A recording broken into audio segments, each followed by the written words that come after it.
afternoon, and thanks for joining us. I'm Judy Simpson. You're about to hear a lot more about Vermont's universal recycling law. In the coming weeks, information about universal recycling will be on TV, radio, and social media. To get the word out about the law, Vermont's Agency of Natural Resources is producing a series of educational videos. The agency contracted with Champlain College's Emergent Media Center to produce those videos. The center provides students the opportunity to work with real-world clients, get paid, and learn valuable lessons about collaboration and teamwork. In a moment, we'll see some of the videos and meet some of the students. But first, I want to welcome Josh Kelly. Josh is the Materials Management Section Chief for Vermont's Agency of Natural Resources. Thanks so much for coming in. Thanks for having me. So it's been 4 years since the universal recycling law was passed.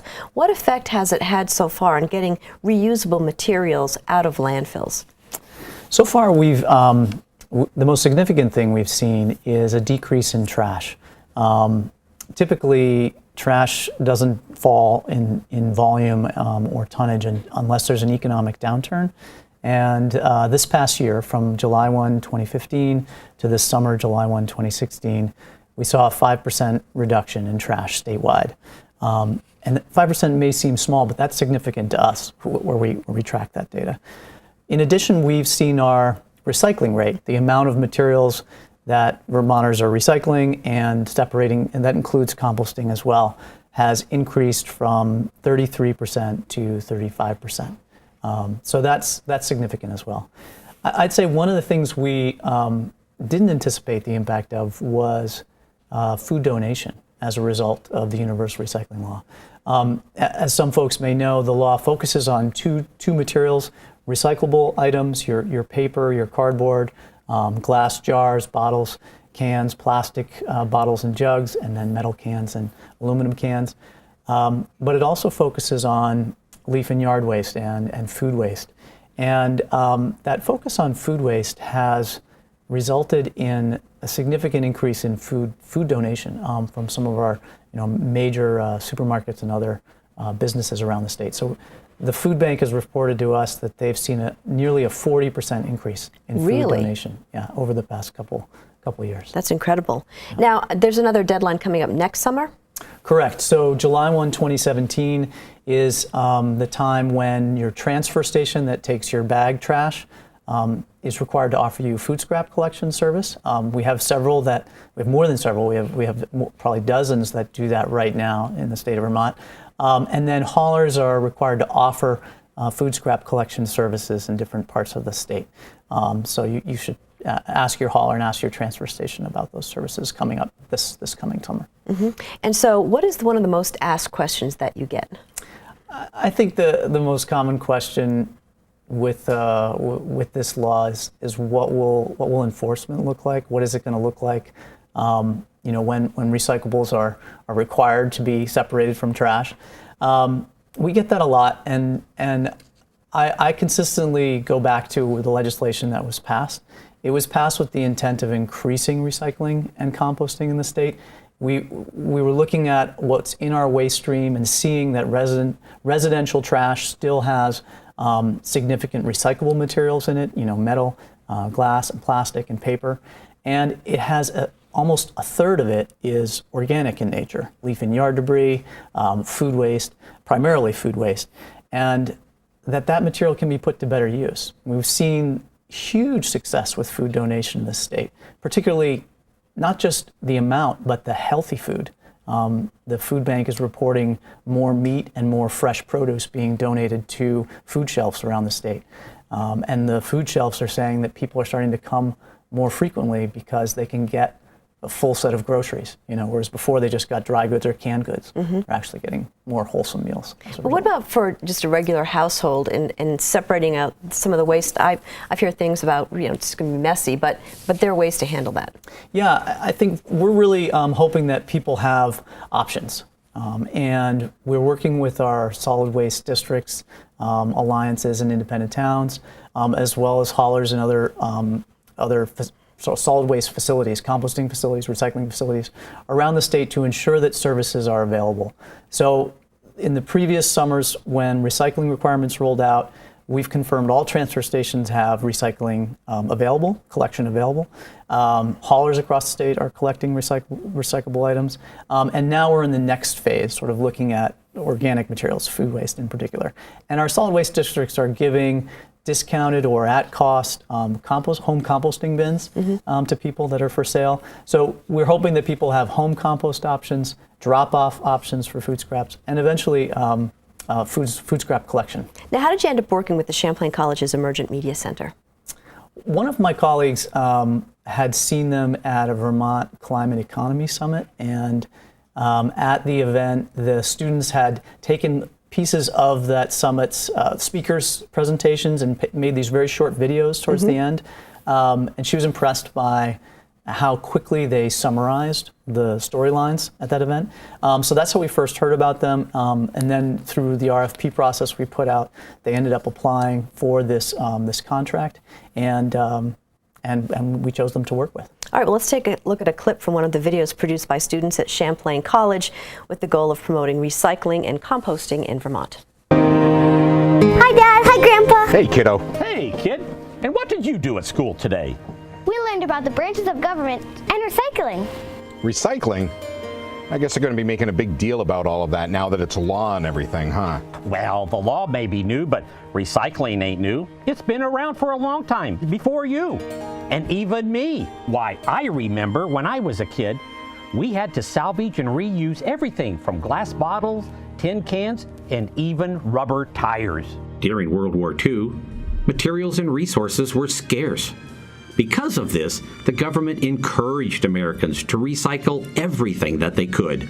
The state and the federal government really encouraged Vermonters, or Americans in general, to reuse everything that they could. There were ration books, and there were whole drives on collecting things like rubber and metal. So I think it really made Vermonters think very carefully about what they were using and how they were using it. Then after the war, our country's wealth grew along with the rise of plastics. Single-use items were a sign of opulence, and disposable living became the norm. As materials were more readily available, recycling was no longer seen as a necessity by the public.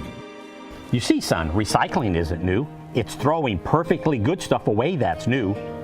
That law, it's just to get much needed attention.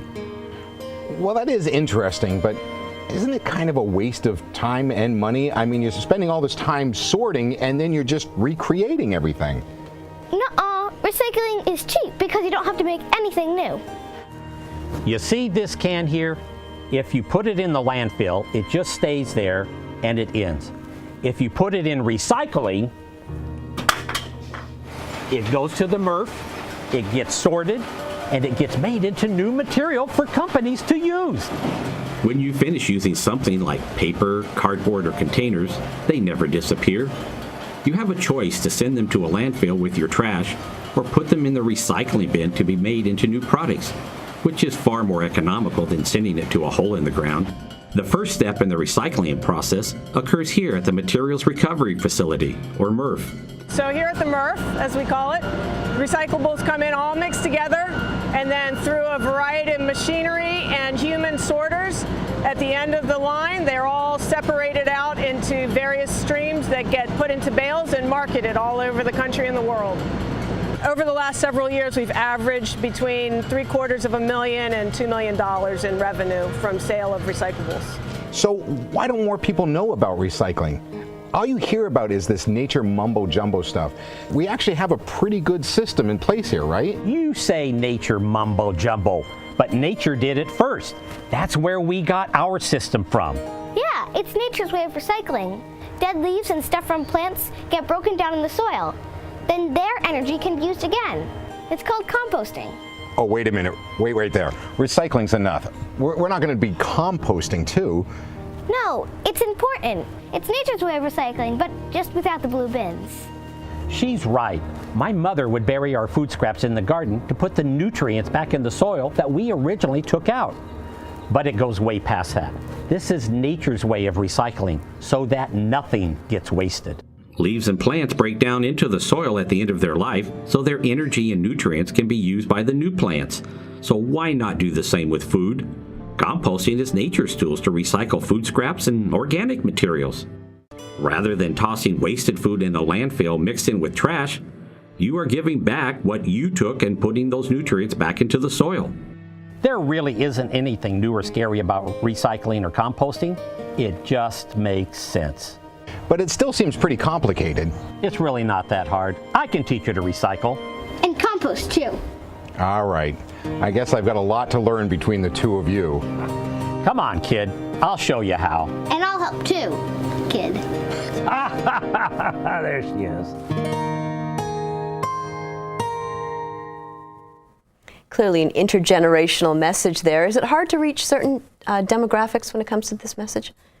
I think it's hard to do that in one sort of video piece, and that's what we were talking about with the Emergent Media Center students at the beginning, and they kind of nailed it. They were able to do this generational video that really strikes on, I think, the Vermont Yankee ethic of not wasting things, which we all have. And it also gets to the new generation. There's students who've been composting now from kindergarten all the way up through high school. They've even, when they've left for college, some of them have gotten their colleges started doing it because they just couldn't see it go to waste. Well, another video in the campaign highlights the importance of composting. Let's take a look at that. We've all heard about composting, but how much do we know? In 2020, Vermont's universal recycling law requires food scraps to be separated from trash. Composting helps fight climate change, creates healthy soil and food, and keeps your trash from stinking. Composting doesn't need to be a chore. You can compost at home using a bin available at your town or solid waste district, or bring your compost to your local drop-off center. Starting in July 2017, ask your hauler about possible curbside compost services. I'm joined now by two of the Champlain College students who produced the universal recycling videos. Kendall Dinsmore was the writer on the project, and Dylan Deloge served as the producer and editor. Welcome to both of you. Hi, nice to be here. Kendall, what did you learn about creating these sort of real-life videos as opposed to doing something for a class or a grade?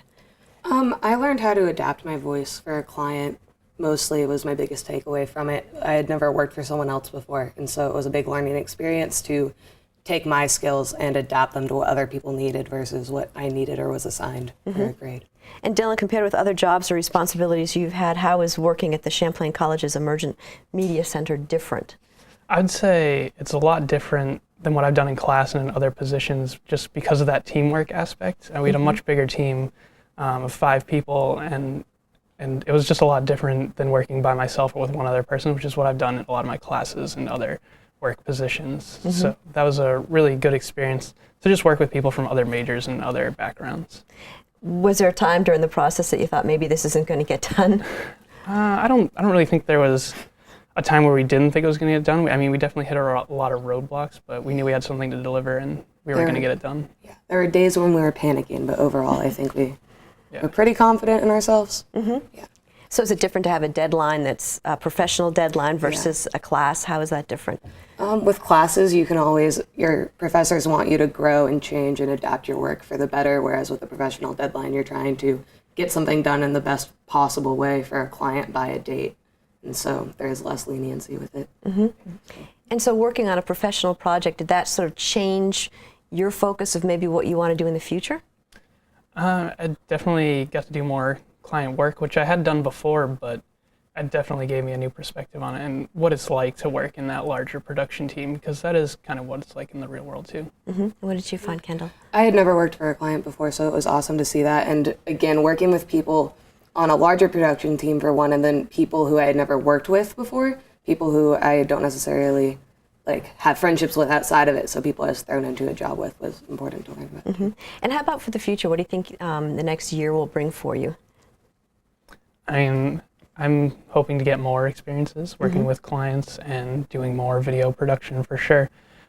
Just looking to just get more experiences, kind of build out that professional profile. And how about for you, Kendall? I'm working on writing a lot right now for my thesis projects in college, so I'm writing a feature-length film. That's where most of my focus is going. Wow. Yeah. Well, good luck to both of you. To watch other videos in the series, visit vtrecycles.com.